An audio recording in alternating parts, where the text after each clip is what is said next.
Hello and welcome. You're watching Business Today Television. I'm Sakshi Batra and the focus of this special edition will be on the earnings of Pidilite, the maker of Fevicol adhesives and Dr. Fix-It waterproofing products. The company has posted a 6.2% jump in the fourth quarter profit and the revenue has increased by 7.9% to 2,902 odd crore rupees. The EBITDA has also jumped by 25.6% at 576 crores. We've also seen the margins also inch up higher by 280 basis points, although there's an improvement on a year-on-year basis on all these facets. The street estimates were much higher and therefore probably you see the Pidilite shares dropping in trade today. But we do have the top management of the company to really detail for us what went in the performance of this quarter and how does the outlook really look like. Mr. Bharat Puri is with us. He's the Managing Director of Pidilite. Welcome, sir. Thank you so much for taking the time out for this discussion. Truly a pleasure to host you on Business Today. Do tell us at the onset that how have you on your own assessed the earnings of Q4 and FY24 as well? Has it met your expectations?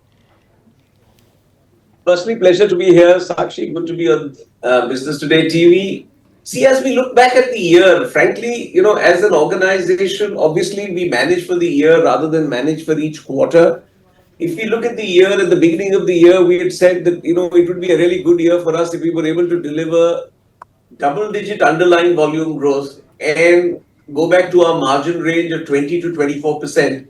When we look at the end of the year, we're at 10.5% underlying volume growth. Our margin is at the higher end of the range. It's a 23% EBITDA margin. Now, we do not manage margin from a quarter-to-quarter basis because in some quarters you will be investing more and it could be behind your brands via advertising. It could be below the line. It could be route to market initiatives. But if, I take a step back and look at the year, our overall earnings growth is about 36%. Our underlying volume growth is in double digits. So overall a year that we are fairly satisfied with. Okay. So, but you've said that there may be some short-term softness in the environment in the near term. Could you share for us, share for our viewers, where does this concern really emerge from? See, what we've seen in the past is on a when you have an election, especially this is a very long election, it's almost like, close to 2 months. We always find there's a certain amount of disruption via logistics, via availability of labor, etc. So it's a very short-term disruption, and we're also seeing fairly strong heat wave conditions in about one-third, in almost half the country actually. So we might find some, interruptions or therefore softness in the first quarter. But overall, if we look at our sector, frankly, we've got a fair amount of tailwind behind us. The real estate cycle has clearly turned. You can see real estate is now doing extremely well. The spend on infrastructure is clearly helping us. The consumer's attitude to her home has changed dramatically since COVID. There's a lot more investment going into the home. All of this is giving us a tailwind, and therefore, this makes us fairly optimistic about it. We may have a month or two's minor disruptions, but if you ask me, are we confident of the year? Right now, the only thing that we worry about is frankly geopolitics and any of the black swan events. Otherwise, we would be fairly optimistic and confident about the year's prospects. Okay. Sir, on the demand scenario, especially the rural recovery, a lot of FMCG companies have highlighted that they're seeing some green shoots emerge. And of course, with the expectations of normal monsoon coming in, perhaps this could aid growth going forward from here. What is your own sense and reading of this, sir? See, we have been one of the few companies that has consistently grown rural faster than urban, even in the full year of last year. All 4 quarters for us, rural grew 1.5 times urban. That's largely because we felt that rural for us is underpenetrated and needs a fair degree of investment. We've consistently invested behind rural. I mean, we have an initiative called Pidilite Dunia, which is small retail stores in villages with a population of 5 to 10,000. We now have 13,000 such stores across the country. We've increased our coverage just last year by an additional 40,000 villages in direct coverage. Today, Pidilite is available in all towns and villages with a population of over 25,000 and pretty much 70% of villages with a population of 10 to 20,000. So we've consistently invested behind rural, and for us, rural continues to be a driver of growth. And as we see it, there is still a long runway. We are confident, and especially given the forecast of a good monsoon. I think rural will continue to do well for us. Absolutely. So the underlying volume growth has remained robust at 15%, as against we see the previous quarter it was about 10% odd. How do you see this panning out for FY25 now?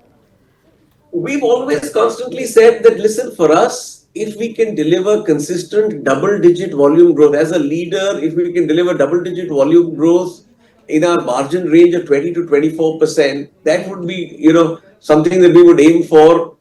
The good thing is, Sakshi, if you look at it, not just last year, but over a 4 year period, we have consistently on a CAGR basis delivered a double digit volume growth.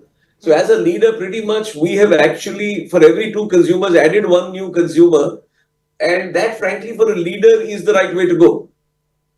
Okay. So also on the prices of the vinyl acetate monomer, the key raw material which you use for adhesives, it's fallen steeply over the last year, and that also has been probably one of the reasons for growth. How do you see the prices pan out, and what kind of contribution do you see on that front if the prices are likely to be on the lower side? Sure. See, we saw a very unnatural situation in VAM, which is vinyl acetate monomer, about 1.5 years back. The average rate of VAM normally remains between $900 to $1,100 a ton. It went up to $2,500 a ton. It's back to normal levels now. It is in the 900 to 1,000 range. We expect it to stay in this range. And, again, barring any geopolitical black swan events, frankly, we expect that moderation to continue at least for the next 6 months, and barring any other unforeseen circumstances, probably for the year. Absolutely, and let's hope there are no black swan events. We've been seeing too many of them unfold in front of us over the last few years per se. Let's now get down to understanding your segmental performances, sir. The consumer business has seen a strong volume growth this time around as well. Do talk to us a little bit of your paints foray, and you've also shared with us, on the NBFC expectations as well. So if you could give us a color as to how the segmental performance has been, and where do you see the company getting more segmental contribution from going forward in FY24 and FY25? See, as we've said, what we are happy about is that our performance is broad-based across the categories and geographies. We have grown consistently. Both paints as well as the NBFC are still very new. Paints is really a range completion exercise. The NBFC, we're still going through even just setting up the pilot. So I would say for both of these, too early to say, let's wait another 6 months. But overall, if you look at our, drivers of growth, be it innovation, be it digitization, be it the investment in supply chain, just to give you a perspective, in the last 1 year, we've added 10 new factories.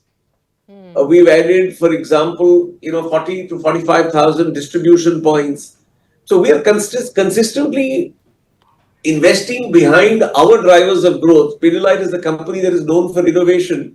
As far as this year is concerned, pretty much across all of our divisions, whether it be a new variant of Fevicol called Fevicol Hyperstar, which the Fevicol division has launched, a whole new range of products in waterproofing.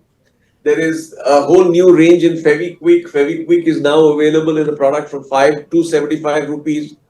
So for us, we are clear innovation should be a strong driver of growth. It should contribute, at least 1/3 of our growth, and we are very, very near that now. So any pricing differential that we will see across your product ranges in FY25 based on the kind of input prices that you're seeing?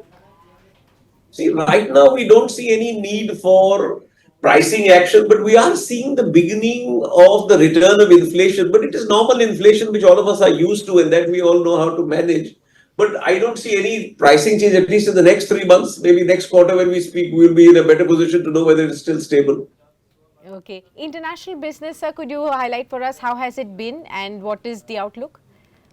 See, the international business for us is, we're clear we want to be an emerging markets multinational. We're consistently growing across the Middle East has done very well for us.